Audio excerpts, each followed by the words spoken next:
Okay.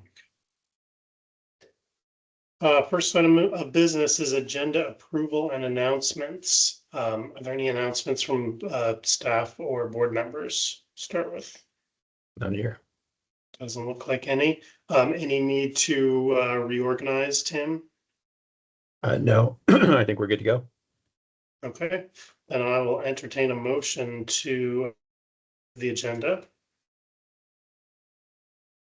I see John, and then I'm gonna look for David for the second. Oh, I got Kim on as well. Hey, Kim. So motion to approve the agenda. All in favor, please say aye. Aye. Any opposed? Okay. Next item is approval of the February 17th minutes. Can we get a motion on the table for that? See John in a second.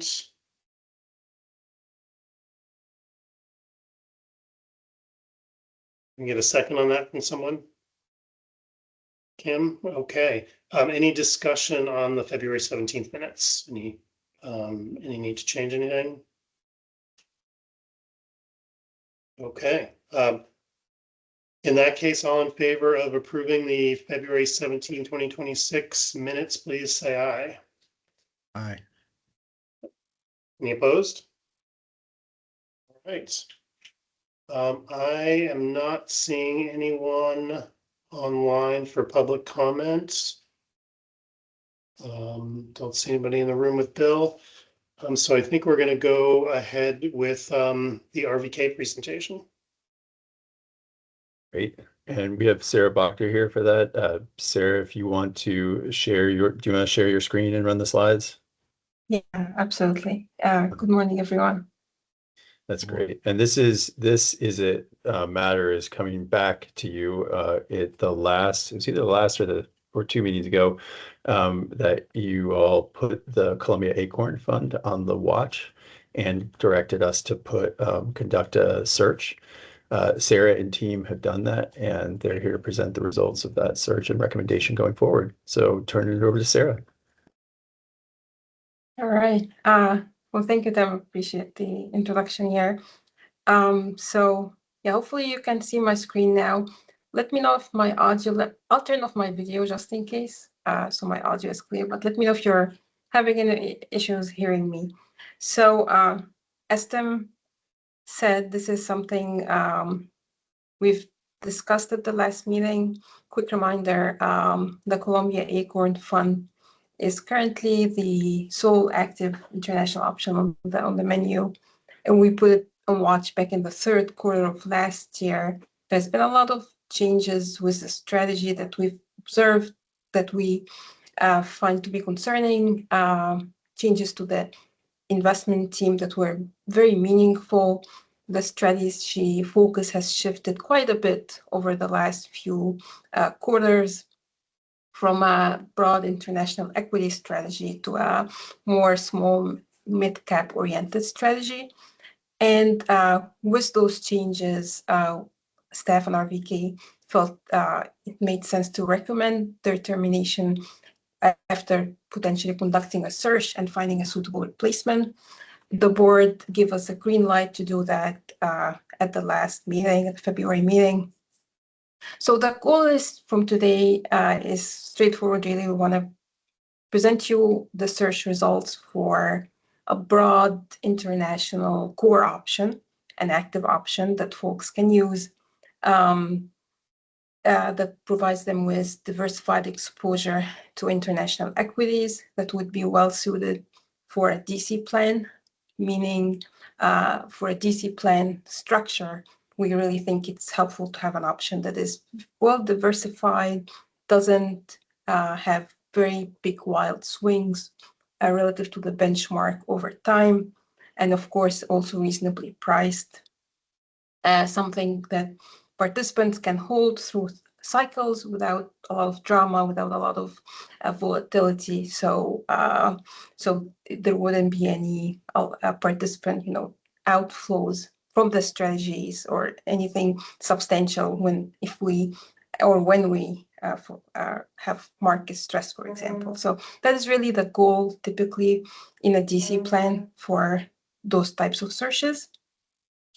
The search process itself was conducted by our manager research to look for institutional quality mutual funds that are available in the, also, and confirm that they are available on the Empower platform. That's of course always something to check. We focused on strategies that have a very clear core style orientation. For the most part, any strategy, if you look at its performance over time, may have a small bias towards maybe more growth-oriented stocks or value-oriented stocks. That's normal, but to have a clear core mandate is important, because it means that if and when we go through periods where high growth names outperform, it wouldn't really underperform so much. And similarly, when we go through periods where value outperforms, it will also not be, extremely underperforming the benchmark. So by having a core style, you're really getting a more stable, more consistent return over time. So that was important to us. We looked at risk management approaches. We made sure that really we're focusing on managers that have strong teams with low turnover. They have been around for a while. We expect them to be around. And even strategies like the Vanguard International Core Strategy in front of you today, which has an inception date of 2019. That's the inception date of that specific fund.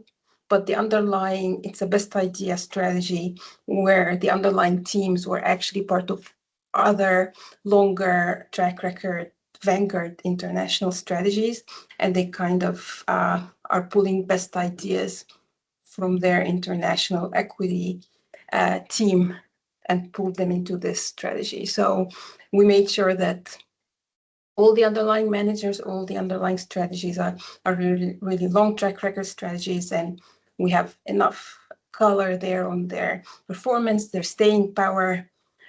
And within that space, we really ended up with those four finalists you have in front of you here today. I'll give you a very high level quick read on each, but please stop me anytime. Feel free to let me know if there are any questions. Meant to be really high level. Vanguard and MFS, the first two strategies in front of you, have something in common between them, which is they are best ideas strategies, meaning they are pulling, like I said, for Vanguard, they are pulling from multiple teams within the firm, pulling on a lot of resources within their respective firms. They are deliberately designed to limit any unintended style or factor, but they are meant to have that consistent style over time, and they have clear guardrails on that portfolio sector allocation. So they tend to be very predictable strategies, both of them, over the long term. DFA ex-US core strategy is actually the most index-like strategy of the four. Very low tracking error. That's why we really like to put it in DC searches. Very limited measured active risk that is taken over time, and it really helped them create some alpha over time. They wouldn't outperform the benchmark by 2 or 3% in any given year, but they will be a consistent outperformer over time. And then Harbor International, this one is really interesting in being more focused on developed equities. They call it EFA Plus, which is the name of the developed market index that they use. Some clients like to see those types of options because of the higher allocation to developed markets. But overall, I think the lower allocation to emerging markets means that over the long term, they may underperform some of the broader mandates. but they tend to be slightly less volatile as well. So all of them are really strong options. All of them are ones that we like. Like I said, they have teams, they have strong teams, they have the track record, they have the research, and they have an investment process that we like. But after looking at all of this information and looking at their performance, risk, fees, process quality, I think we really have to look at all of it holistically and combine together. Our recommendation today is for you to replace Columbia Acorn with MFS Blend Research, the first one we highlighted here for you. And here's what stood out for us. Over the last 10 years, MFS has really done a very good job beating the benchmark. And it's not really driven by a single year of strong performance. They have consistently performed either in line with the benchmark or has beaten the benchmark over nearly all trailing periods. But if you also look at calendar year performance, it has been pretty consistent, and any underperformance has been very small and muted over time, which we think is really important. And when markets get rough, what's really important is they held up pretty well as well during down markets. Despite capturing a lot of outperformance relative to the benchmark, they didn't really capture much more downside compared to the ACWX benchmark that we're using here. So in plain English, they tended to lose a little less when things go bad and keep pace or do better when things are good. And that's good to see in our retirement plan. And like I said, they have also been remarkably steady in their performance over time. We show a lot more stats in the back, which shows consistency of performance over trailing 3-year periods. But over nearly all 3-year periods since 2018, when we started to have the first set of 3-year performance for the strategy, they have performed either in line or outperformed peers and ranked reasonably well over time. So that consistency is valuable. And finally, when it comes to their team, their process as well, it's sound. It was focused on risk management and not taking any outsized bets.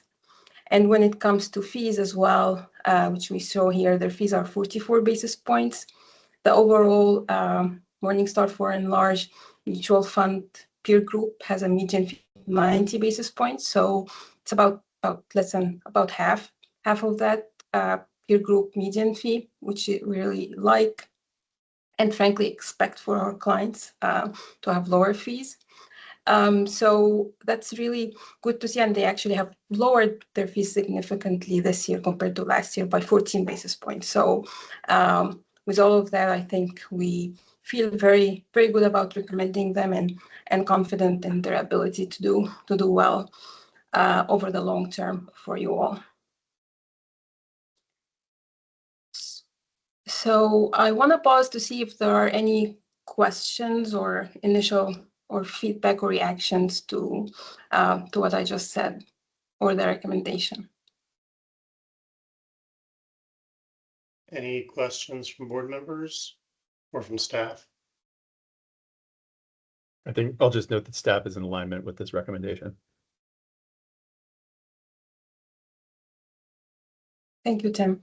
So just a high level, comment on the implementation next steps. If the board would approve that recommendation, what would happen next is assets would be mapped from Columbia Acorn to the MFS fund, something Empower does every day.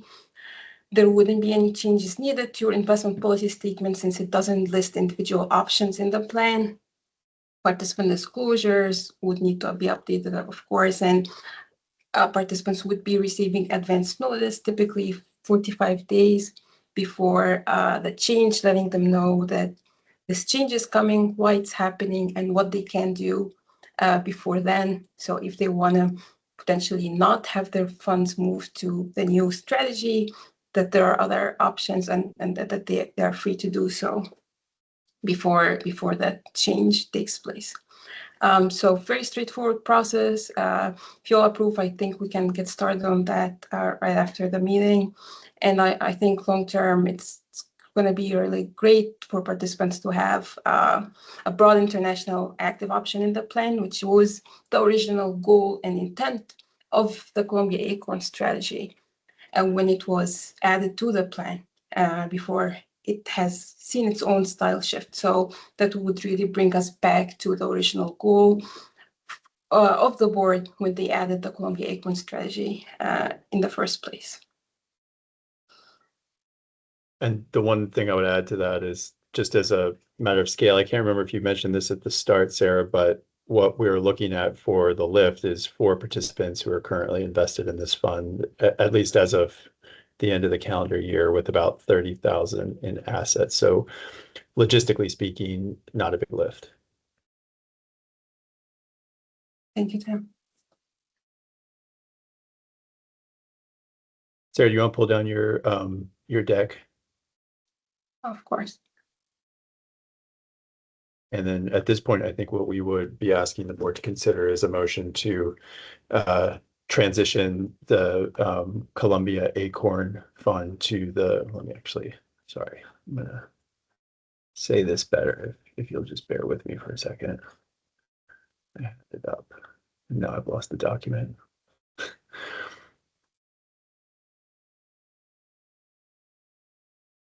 Transition the Columbia Acorn International Fund to the MFS, a research fund, as the sole active international equity option in the municipal plan. Someone like to make that motion? I can move that. John, I see. Anybody seconds? Kim or David? See, we'll see away from Kim. Any further discussion on that motion?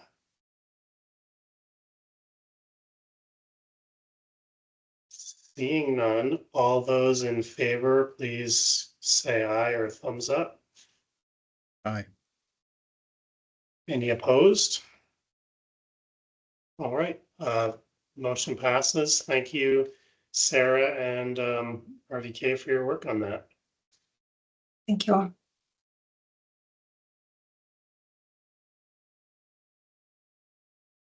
Okay, Tim, I think this is still you. And this, sticking with the AC plan for a little bit, I sent a memo in that I provided to all the boards on a project that we're undertaking over the next 3-6 month period. We've actually been working on this probably going back about 6 months as well with Empower. I think they're trying to undertake a business-wide look at their plan documents that they service and that they have their plans on, and update and refresh them. So by way of background, we have a plan document that sets forth the terms of our plan, and those plan documents are provided by different firms that develop and maintain a plan document. We've had the same one that we brought through the Prudential Empower transition. And so now Empower has asked that we consider moving on to their plan document, their recommended plan document. What that does is it makes it easier for them to incorporate all necessary regulatory updates whenever there's a law change. Sometimes you need really small little IRS tax compliance changes to accompany that don't necessarily all get up to the board level. And it's a document that they know well, and it makes administration more streamlined and efficient. So I think generally speaking, we see value in that too, because it updates our terms. It gives us an opportunity to take a fresh look at our document. One of the challenges that we have in doing that is that we want to make sure we're not inadvertently changing things. So it's a lot of work to go through the existing document and the proposed document and make sure that we're carrying forward all terms appropriately and accurately.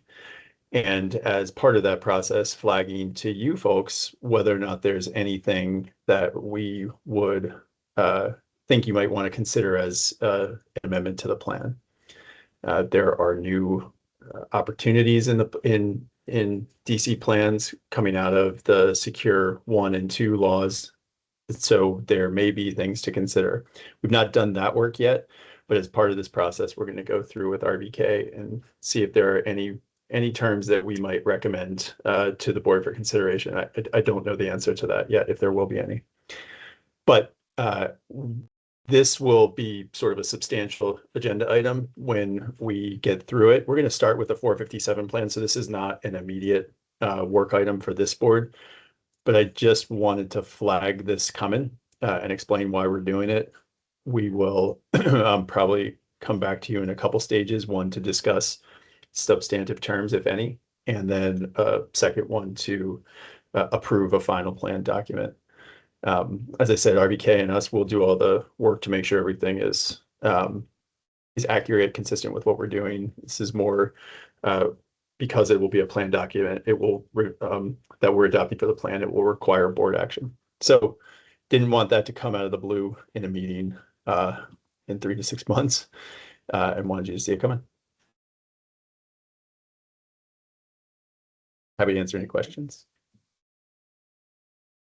Any questions from board members? Go ahead, John. Tim, how long do you think this whole process will take? Or at least until you get to the ours? I'm thinking it's probably in between the 3 and the 6 because we're moving forward right now with the 457. I think it'll get easier as we get a few under our belts. So this first one's taking a while, but we're picking up steam, and I think I'm thinking this is probably a fall item. Okay, thanks. Yep.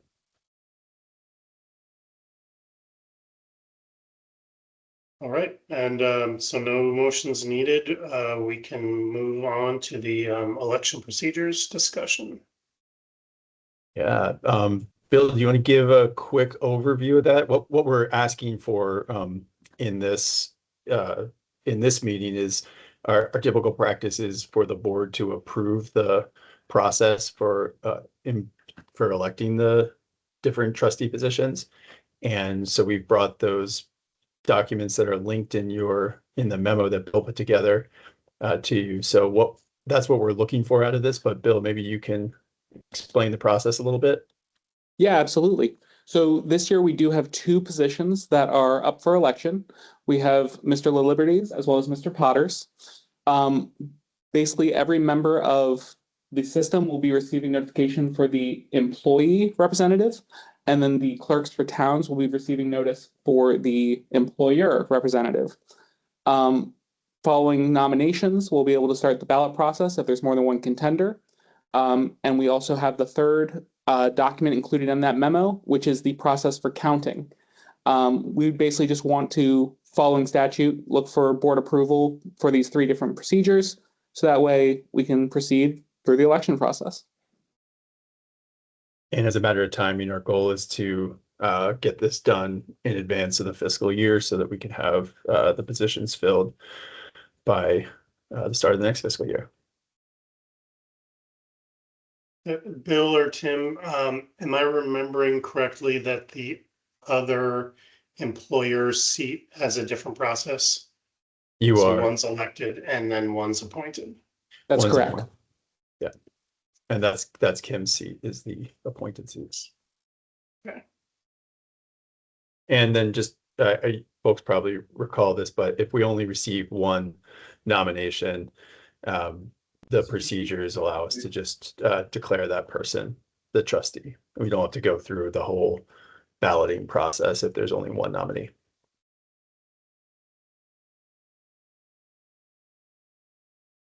Any questions from board members on that? Yeah, I can see Jack P from here. See the hand. Should we all text him at the same time? Bill, do you want to mute I think there might be some. Sure. Sorry about that. That's all right. Okay. So you would like a motion to approve the 2026 trustee election process? Will that work? That sounds perfect. Okay, who would like to make that motion?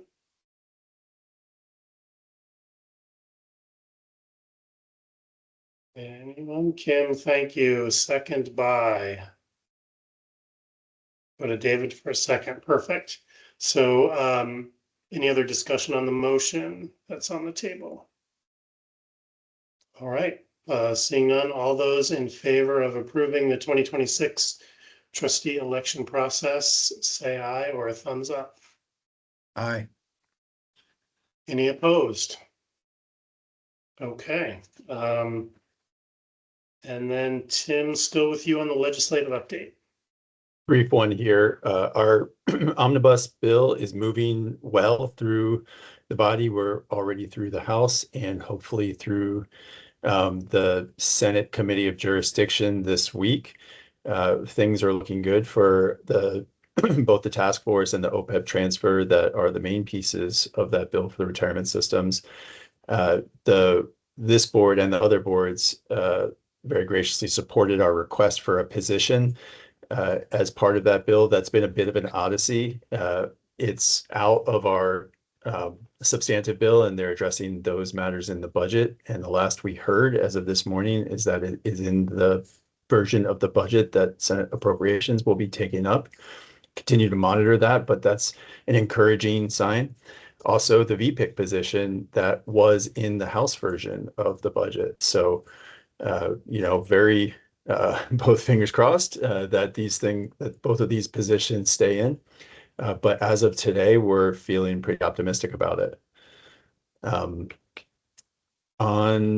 I think, for this board, there's not much else since we don't have, we're not tracking an ADEC or anything else in the legislature. So it's been obviously whatever happens with education transformation will impact our system. But because everything is so up in the air there, it's really too early to tell.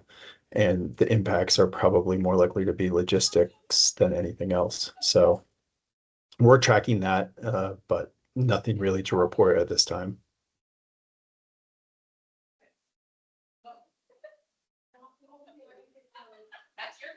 This isn't exactly a legislative update, but I'm curious if your sense is that you're hearing inquiries from schools in terms of exploring whether they're able to retire, if that's on the increase with all the uncertainty that's flowing around.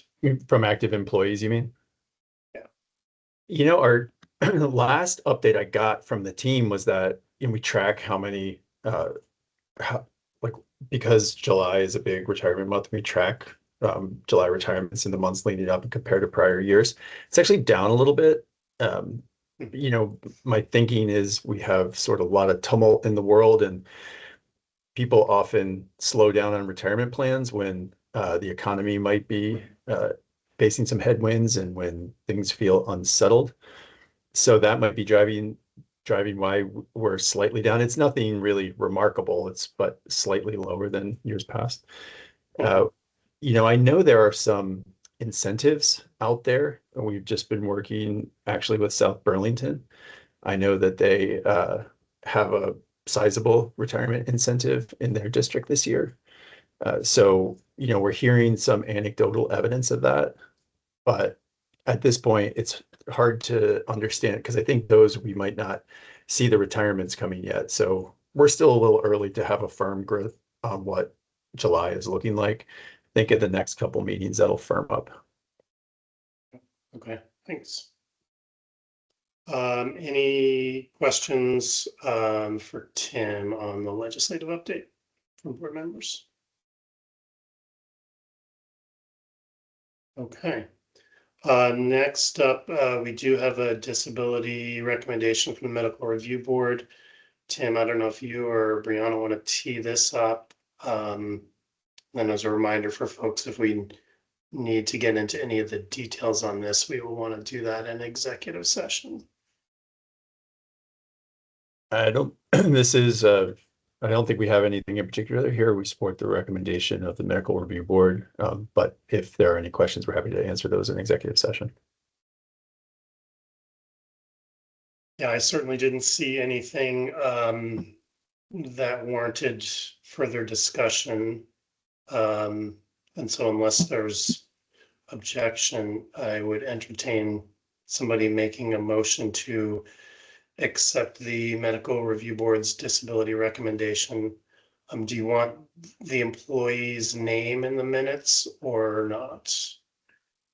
We have, I think, recently not done that. And just by way of background, I think we've had some concerns from folks raised that that's, you know, years later, that's the one thing that someone can Google about their name and find that. So we think that the initials are sufficient for the record.